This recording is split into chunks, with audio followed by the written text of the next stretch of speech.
গাধাকে সৃষ্টি করার পর তাকে বলা হলো সকাল থেকে সন্ধ্যা পর্যন্ত তাকে ক্লান্তিহীন পরিশ্রম করতে হবে,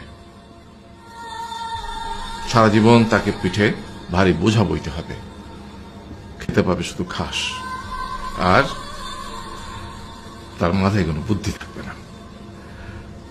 তার আয়ু হবে 50 বছর। গাধা করজোড়ে সৃষ্টিকর্তাকে বলল, আমি এত বছর বাঁচতে চাই না, আমাকে 20 বছর আয়ু দেওয়া হোক।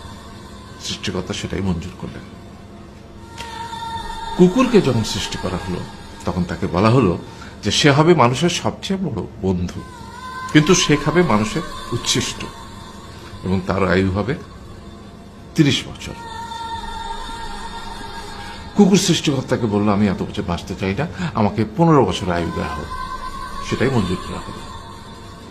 এরপর বানরকে বলা হলো, তুমি শুধু গাছের এ ডাল থেকে ও ডালে ঝুল খাবে এবং নানান রকম ফন্দি ফিকির করে মানুষকে আনন্দ দিবে, তোমার আয়ু হবে 20 বছর। বানর বলল, আমি 20 বছর বাঁচতে চাই না, আমাকে 10 বছর দেওয়া হোক। সেটাই মঞ্জুর করা হলো।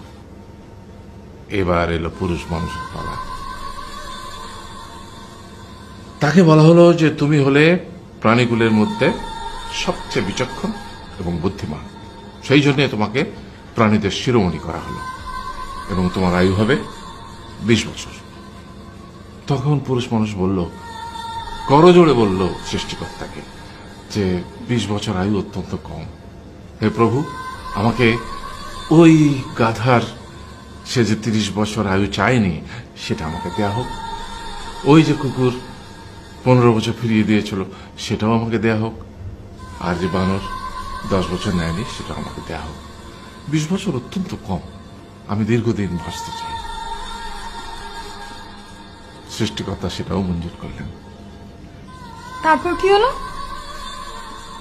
সেই থেকে ছেলেরা পুরুষ মানুষ হিসেবে বাঁচে 20 বছর, তারপরের 30 বছর সংসারের বোঝা পিঠে করে বয়ে বেড়ায়, সেটা কার মতো? গাধার মতো।